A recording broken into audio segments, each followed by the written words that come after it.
Hello there, welcome to Bahrain and to Paddock Uncut. Now I'm afraid to say, if you wanted to hear from Sebastian Vettel today, you're not going to, because Ferrari have said that we're not going to hear from them.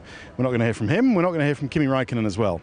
There is a quote available on the Ferrari Twitter page, that's at Scuderia Ferrari, I believe.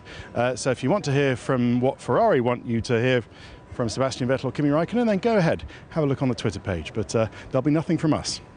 But there's plenty of other people to talk to.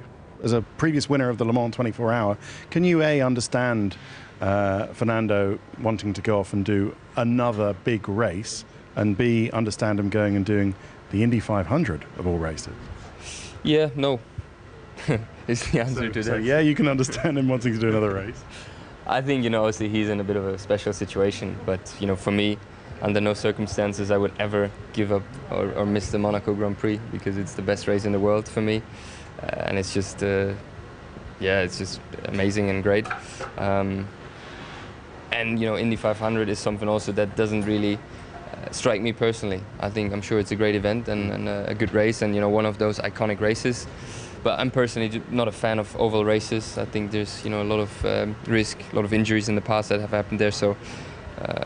It's fine, he can obviously do what he wants, but I wouldn't be making the same decision. Fernando, knowing what you know about this year's car, is the G so much more difficult that someone like Jenson, who hasn't driven since Abu Dhabi last year, would have trouble deputising for you in Monaco, or do you think he'd be okay? I don't know, I don't think that the cars are too different, so it's going to be okay. And that's the way it's looking. Would you imagine anybody else could fill in for you in Monaco? Whatever the team decide is going to be the right decision. I think Stoffel will put the car at the best possible position anyway, and hopefully whoever drive that race, will try to help also the team and hopefully to score some points. And that depends of many things, because Monaco is a very unique race. But I think it's going to be okay and will not be too much of impact whoever replace myself. I'm all for it. It's a one-off race. It's a great event. Never been, but obviously it's one of the main ones in motorsport. He's done Monaco many times. I'm sure he can't win it this year anyway if he was there. So why not have a crack? I think it's really cool that firstly a Formula 1 driver in this day of time can go and do another race, because normally you can't do any other races. You're just stuck in doing what I've tried to do a NASCAR race, for example, during the season, but you get shut down because Mercedes don't have an engine supply team out there. So I think it's great that he's in that position. Of course, I'm sure he would prefer to be in a position where he can fight for the championship here. But who knows, maybe he starts a new thing for all of us drivers. And I was a bit surprised to hear that Van Dorn is going to be stopping out. He's taking a race out because he's in the early stages of his career. I definitely wouldn't be doing that. But I think for Fernando, he's done, God knows, 200 races, 200 plus races. I think it'll be a great challenge for him, and I think he'll surprise a lot of people. If it was Jenson, who is the team's test and reserve driver, so that kind of fits. Maybe if he hasn't done quite as much neck training recently on a beach in Malibu, do you think he'd have an issue, or do you think he could step in and be absolutely fine with these cars the way they are now? If it was Jenson, yeah, I think he'll be absolutely fine. In the end, he got 17 years of Formula 1 experience, so what is it? He only will have missed 4 races if he would jump in, so I don't really see it as an issue. Pascal, good to see you back in the paddock. How are you feeling? Very good. So I've trained hard, and the last few days and weeks were quite tough, but I'm feeling that I'm in a good shape now and everything is okay. So really looking forward to this weekend to be back in the car and enjoy driving, what I love most. What's the difference between last week and now? Because from the outside it's just 7 days, so if you weren't fit last week, what's changed in that time for you to be fit now? So we decided already 1 week before China that we will skip China, because you have to go there on Monday or Tuesday, and we just wanted to focus on the training and give me another week of training, and it was quite intense, and I'm very happy with the outcome. And it's quite a good track for you to come back to, isn't it? Because although you've got the corners, you've got some straights where you can have a little bit of a rest if you need to. Yeah, so I think track-wise, it's not the hardest track, but just the heat it's very hot here.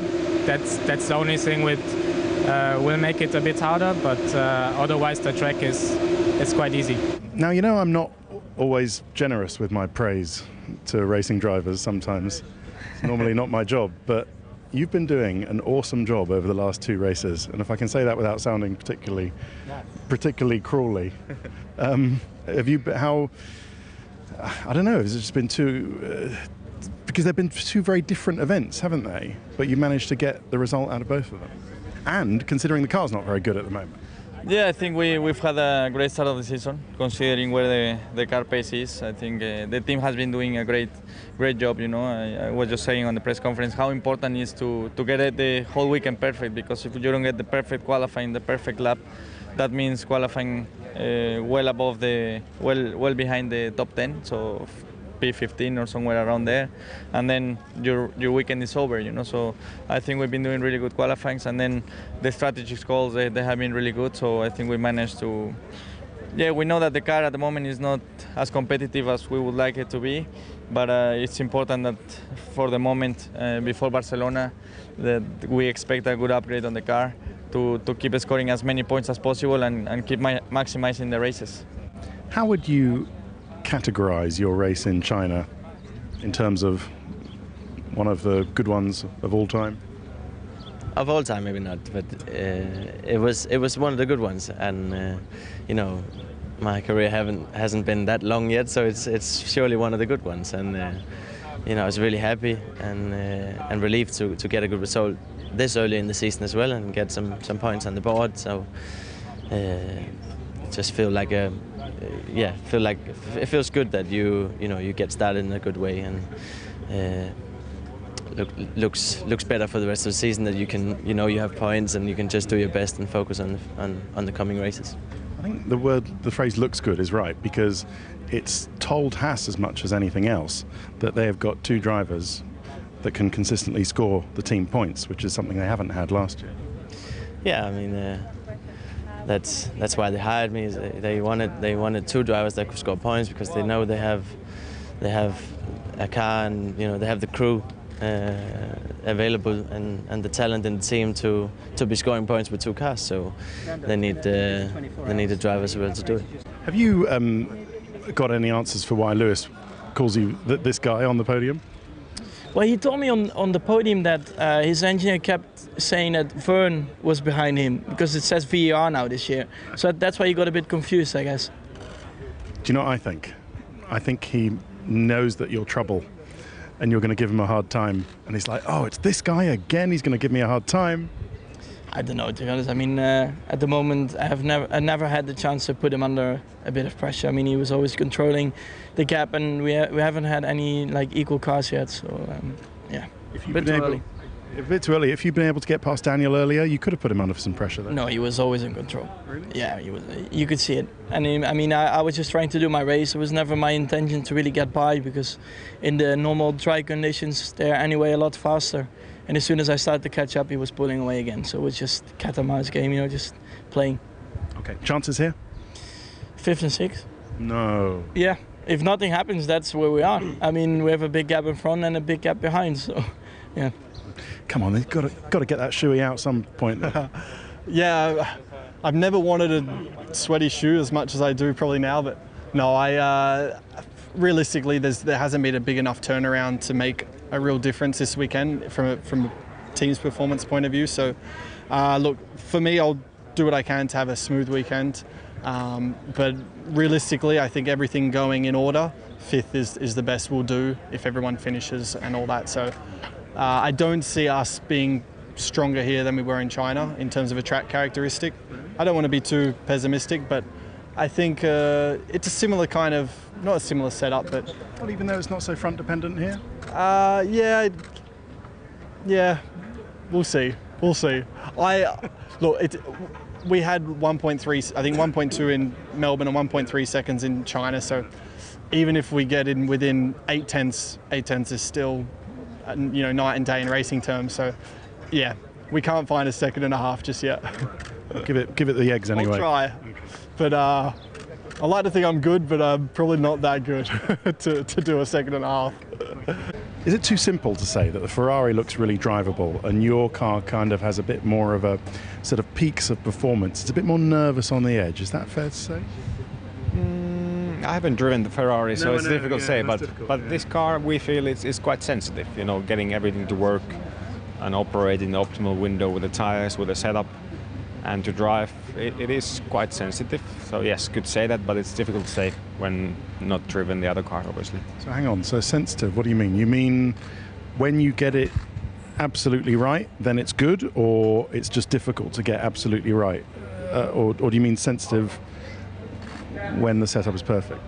No. Yes, I think it's quite sensitive to the setup, getting the balance right for each corner.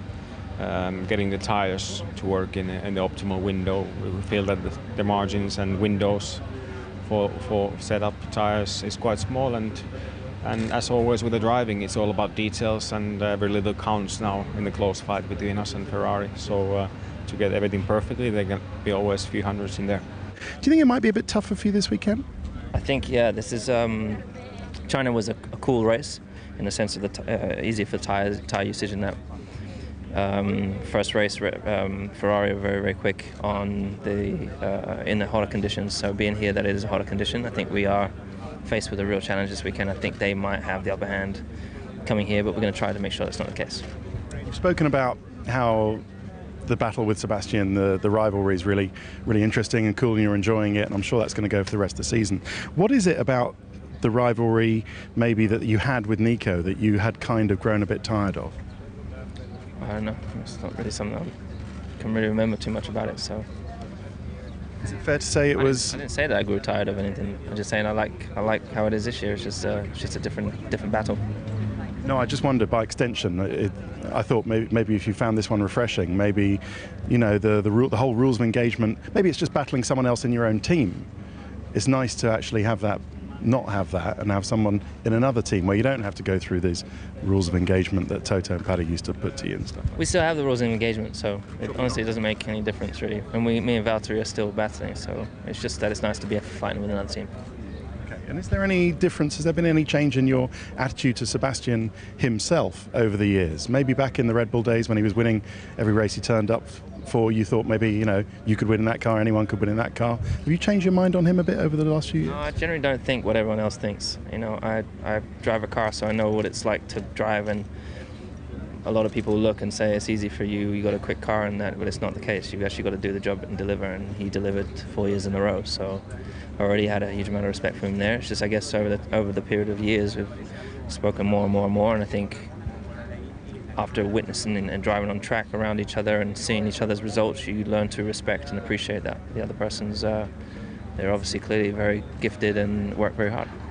So interesting stuff from Lewis Hamilton on his rivalry with Sebastian Vettel. As for Sebastian himself, he's just having a piece recorded by his team talking around a lap, I think, with his engineer, Riccardo Adami. But I'd love to hear what Vettel thought, but as I said earlier, that wasn't possible. But as we saw from Lewis, he seems almost to be talking himself into Vettel perhaps having the upper hand this weekend. Whether that's true or not, we'll have to wait and find out. Thanks for watching. See you throughout the weekend. Bye-bye.